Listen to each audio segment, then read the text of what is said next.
While we have now connected our Synology BeeStation to our home network, and it is contactable over the internet, as our BeeStation is primarily designed to act as a personal cloud storage system, let's take a look at how we sync the files on an Apple Macintosh computer with our Synology BeeStation. Just like any personal sync service, in order to be able to sync files between a computer and our BeeStation, we first need to install an app which will manage the syncing process. In the case of our BeeStation, Windows and Mac users will need to download and install an application called BeeStation for Desktop. As the BeeStation for Desktop app is currently not available in the App Store, we're going to need to open a web browser and visit the Synology BeeStation download page. Under the download headings, we will find the various install packages for the BeeStation for Desktop app. Let's download the macOS installation file. Unlike most macOS applications, after downloading the installation files, we will need to run it and then work through a setup wizard. Let's start the installer. After moving past the introduction and license agreement, we have to decide how we want to install the software. This can be either for all users of this computer, only the current user account, or installed onto a specific disk drive. We're now shown how much disk space the app will take up on our computer. Let's click Install. As we're installing new software, we're prompted to enter the administrator's credentials for our computer. Finally, we're prompted to allow the BeeStation app to access data from other apps.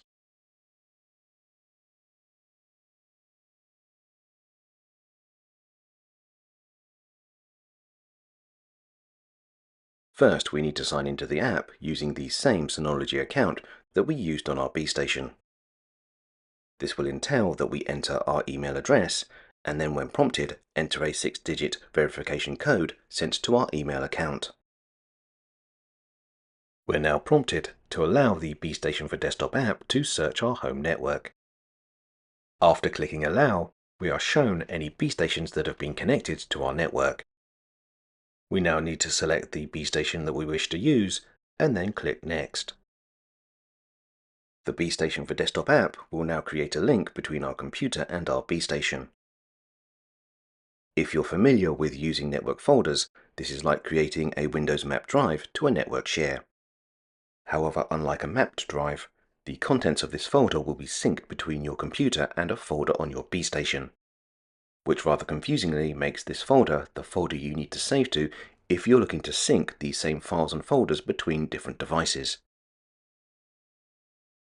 After clicking OK, that link is opened and the BeeStation for Desktop app is displayed. If we close the window to the link to our BeeStation, we can now configure the BeeStation for Desktop app. In the menu bar, we now have a small BeeStation icon, which when clicked will display information about the BeeStation that we're connected to. At the top of the window, we have the name of our BeeStation, along with how much usable storage space is available. In the main part of the window, we have two tabs. One which displays the recent changes made to any synced or backed up files and folders, and the other which displays any previous notifications that the app may have made. At the bottom of the window, we can see the status of our backups and syncs, along with the ability to pause a sync that may be running. In the top right-hand corner of the window, we have a link to our BeeStation's web portal, access to any links that the BeeStation for Desktop app has made between our computer and our BeeStation, settings, and the user account that we're signed in with. Let's click on Settings and configure the BeeStation for Desktop app. First, in BeeFiles, we have the status of the direct link that was just created between our computer and our BeeStation. We also have the ability to change the location of this link. However, it's worth noting that when we tried to change this location on a Windows computer, it broke part of the BeeStation for Desktop app, so it might be a good idea to leave the folder path on its defaults. If you intend to use your BeeStation to sync files and folders between different devices, the BeeStation for Desktop app is basically ready to go. However, if you want specific locations on your computer to be backed up or synced to your BeeStation, you will need to assign these folders with a sync or backup.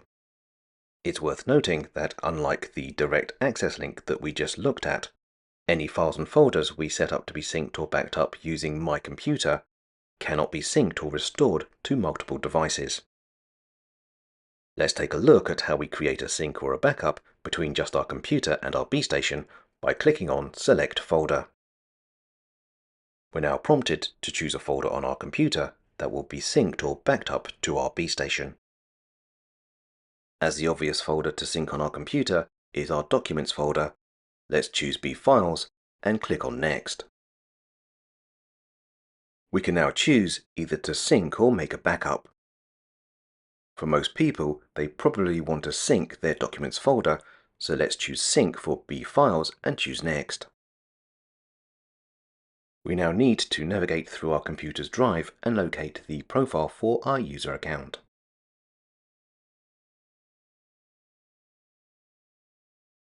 Within this profile, we need to find and highlight Documents and then click Apply. We now have a two-way sync between a folder called Documents created on our computer and a folder called Documents created on our BeeStation. Let's try and create a backup. If we once again choose Select Folder, but this time select BeePhotos. Unfortunately, Synology have presumed that Apple Macintosh users work with photos and videos in the same way as Windows users.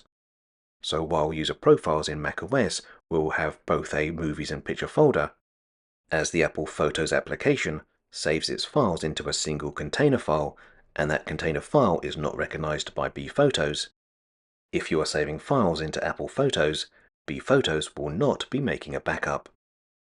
With this in mind, let's take a look at the BeePhotos backup.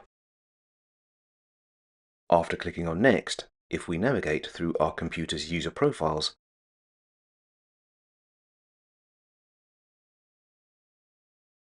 we will find a folder that is the default location for our photographs and home videos.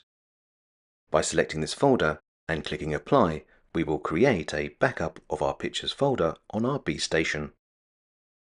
The backup is basically a duplicate copy of our Pictures folder, along with any versions of files that we may have edited or changed. Let's take a look at the log. The log is simply a troubleshooting tool that allows us to check if a file or folder has been synced or backed up. Next, we have Photo Transfer, which offers multiple ways to move photos from alternative cloud services like Google Photos or move photos from local or network storage drives. Finally, we have Settings, which consists of two tabs, General and Update. In General, we have a number of basic settings that we can either enable or disable. The first allows us to have the BeeStation for Desktop app start when we sign into Windows. We also have an option to display file events as Windows desktop notifications. The next option allows us to choose what happens to deleted files when the BeeStation for Desktop app is not able to connect to our BeeStation. So if you're confident in your computer skills, you may not want to use the default option to re-download the locally deleted files from your BeeStation, as this may start to become confusing if you tidy up your Documents folder only to find deleted files reappearing. Finally, as we want to sync files and folders between our computer and our BeeStation, BeeStation for Desktop needs to know how to deal with syncing conflicts. Once again, the option that you choose will be down to personal preference. So to start with, it's probably best to leave this setting on its default. Under the Update heading, we can check to see if we're using the latest version of BeeStation for Desktop. We can also set the app to automatically keep itself up to date by doing background updates. With the BeeStation for Desktop app now set up on our computer, let's take a look at how macOS syncs files and folders on our BeeStation. As we have configured the Documents folder on our computer to sync with our BeeStation, let's open Finder and navigate to the Documents folder in our user profile. Now as a test, if we quickly create a text file and then give it a name, because we made our Documents folder a sync point, as soon as the newly created file has been synced, it is marked with a green tick.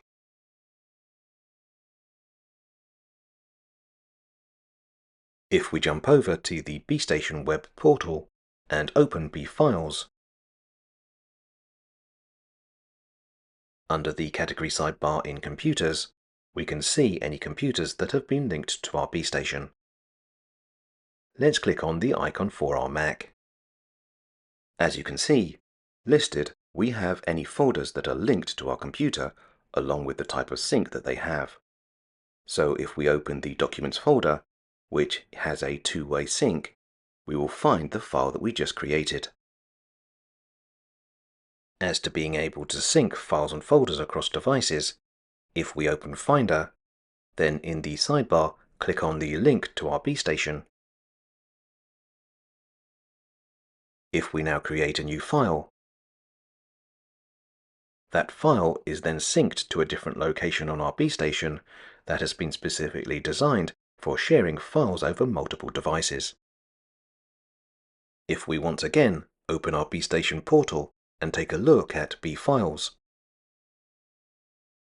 if we first refresh the screen, under the heading My Files, we can see the synced file we just created.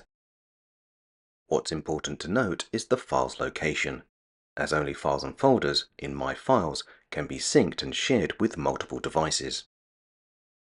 Let's jump to a different computer where we've also installed the BeeStation for Desktop app. On this computer, we've already signed into the BeeStation for Desktop app using the same user credentials we use for our Mac. So if we now open the map drive to our BeeStation, we will find the file we just created. We now have the ability to make changes to the copy of the file stored on our BeeStation, download the file to this computer and then make changes, or have the file sync between this computer, our BeeStation, and our Mac. With regards to backups being made using the BeeStation for Desktop app, while we now have a backup of the Pictures folder in our user profile, because BeePhotos does not recognize Apple Photo Library files, it will not back up that file type to our BeeStation. However, any files that are tagged as image files, for example .png files, will get backed up, but the restore process is very basic. As an example, if we delete the .png file in our Pictures folder, in order to restore that image back to our computer, we first need to open BeePhotos on our BeeStation. Within BeePhotos, under the heading Photos, we have any photographs that have either been backed up or saved to our BeeStation. Unfortunately, at the moment, there does not seem to be a way to have BeePhotos automatically restore a file back to our computer. So with the file that we want to restore highlighted, we're going to download that file to our computer. It's worth pointing out that you need to be careful which type of file you download, so we recommend that you always choose original.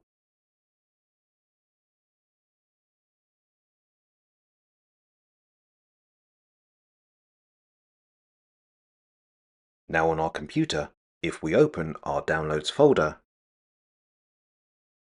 then copy or cut the restored file by opening our Pictures folder and then choosing Paste, we will restore the backup copy of our image file. To summarize, in this video we took a look at how you install and configure BeeStation for Desktop on an Apple Macintosh computer.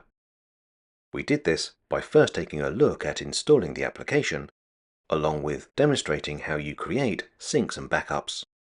Then, because the BeeStation for Desktop app is a little confusing to use, we also tried to show you how the sync system works in order to either sync files and folders between your computer and your BeeStation, or sync files and folders between multiple devices. Finally, we took a look at the very basic restore functionality that BeeStation uses for its backups by restoring a file from BeePhotos on our BeeStation.